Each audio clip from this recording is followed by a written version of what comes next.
glad you're up there. I'm absolutely bobbing myself now. Okay. Yeah, take it slow. Alex has officially driven this Bugatti Chiron per Sport for the first time since the rebuild began, and if you understand what it took to get to this moment, you know exactly why that sentence sounds so absurd. Right now, most people inside the automotive industry still can't believe what they're watching. A car worth over $6 million, rebuilt outside the factory, using custom-made radiators built entirely by hand. That's what makes this series different from every other rebuild on YouTube. And that's what makes this moment matter far beyond a single test drive. But let's be honest about something before we go any further. The real battle here was never one giant failure. It wasn't a single catastrophic moment that nearly killed this project.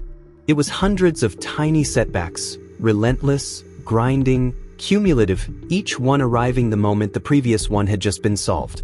Every sensor, every pipe, every hidden module buried somewhere inside this car became its own separate nightmare. And every time Matt's team thought they turned a corner, the car found a new way to push back. Instead of hiding that reality, this series put all of it on camera. In front of millions of viewers, publicly, with no filter and no guarantee of a happy ending. And one person who deserves enormous credit throughout all of it is Bob. Because without him, this rebuild almost certainly doesn't reach this point. If you've been following since the beginning, you already know how close this project came to dying more than once. And if this is your first time here, do yourself a favor and subscribe right now, because what's about to happen in this video is the kind of moment that only comes around once in the lifetime of a YouTube channel. Because here's the thing that nobody is talking about yet: the car moving isn't even the real headline. The real headline is what it means. And that's the part that should make Bugatti genuinely uncomfortable. Let's go back to where this all started.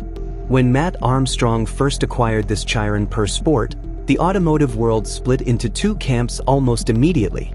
One group was fascinated. The other was completely certain this project would fail, and they weren't quiet about it. Comment sections were brutal.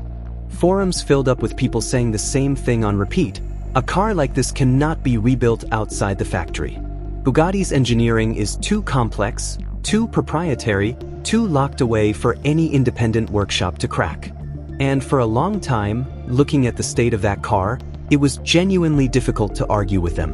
But that's where things started getting interesting. Because the more Matt and his team tore into the Chiron, the more they uncovered something Bugatti had never wanted the world to look at too closely. Underneath the carbon fiber body, behind the legendary W16 engine, past everything that makes the Chiron feel like a machine from another dimension, the components start looking a lot more familiar than the price tag would suggest. Volkswagen Group parts, scattered throughout the car. Porsche crash sensors doing jobs that Bugatti charges extraordinary sums to diagnose. Lamborghini fuse boards sitting in places you'd never expect to find them.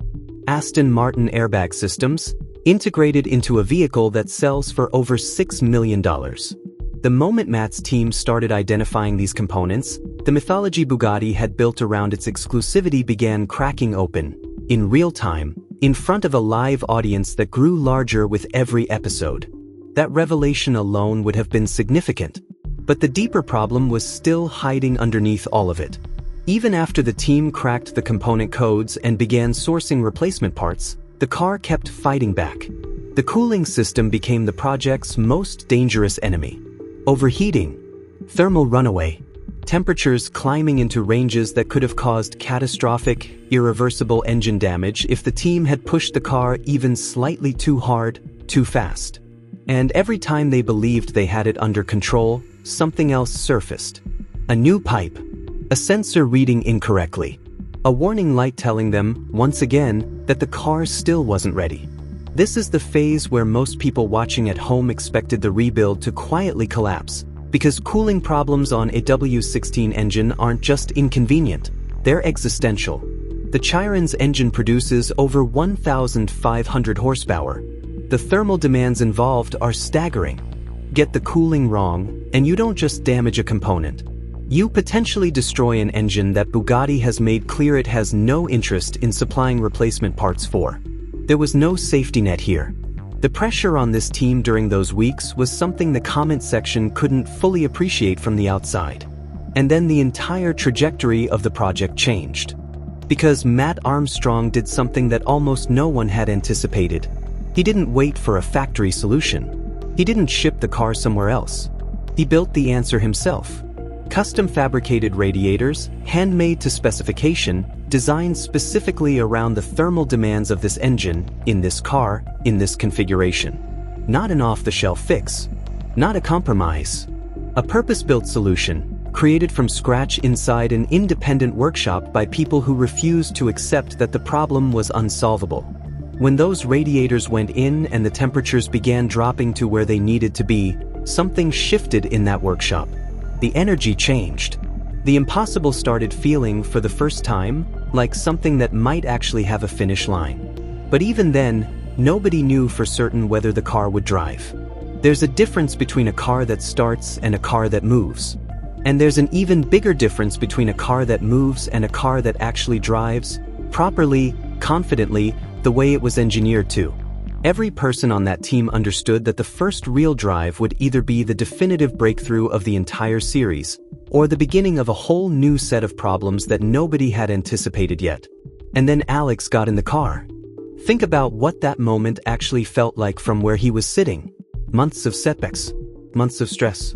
Months of watching this build get within reach and then get knocked back. Months of reading comments from people who were convinced it would never happen, who treated failure as the obvious conclusion from the very beginning.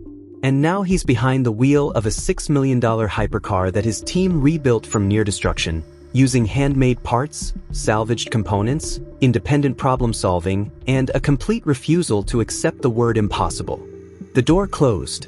The engine came to life. And the Bugatti Chiron per Sport moved under its own power. If you've never rebuilt something with your hands and felt it work for the first time, it's hard to fully explain what that experience does to you. But watch Alex's face during those first moments behind the wheel, and you don't need an explanation. You can see it. Relief. Disbelief. The kind of smile that doesn't come from luck.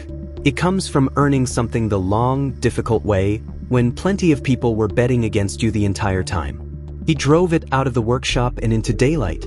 A car that Bugatti implied could not be repaired without factory involvement. A car that sat broken for so long that many people watching had quietly stopped believing it would ever move again. Rolling forward on its own power, in daylight, with Alex behind the wheel and a team watching in the kind of silence that only falls right before something genuinely historic. And here's why this moment is so much larger than a test drive. Every manufacturer in the hypercar space has spent years carefully constructing a narrative around exclusivity. The idea that these cars are so complex, so deeply engineered, so far beyond ordinary automotive reality, that they exist in an entirely separate category.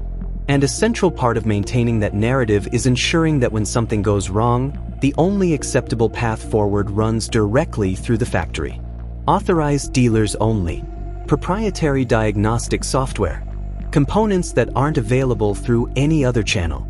It isn't just a business model. It's a control system. And for years, it worked, because almost no one had the willingness, the skills, or the resources to challenge it publicly. This rebuild is dismantling that narrative, piece by piece, in front of an audience that keeps growing. Handmade radiators solving a thermal crisis that was supposed to be unsolvable without factory intervention. Porsche sensors and Lamborghini fuse boards and Aston Martin airbag systems functioning perfectly inside a Bugatti. An independent workshop achieving what the industry said couldn't be done. Not in secret, not quietly, but openly, on camera, with every setback and every breakthrough documented in real time. Bugatti has to be watching this. The entire hypercar industry has to be watching this. Because what Matt and his team have proven isn't just that this specific car can be rebuilt.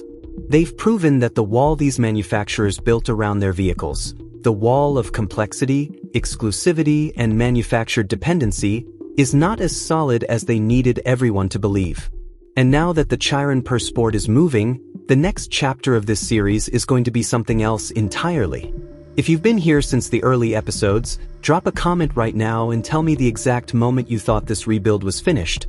because I want to know how many people this car has already proven wrong.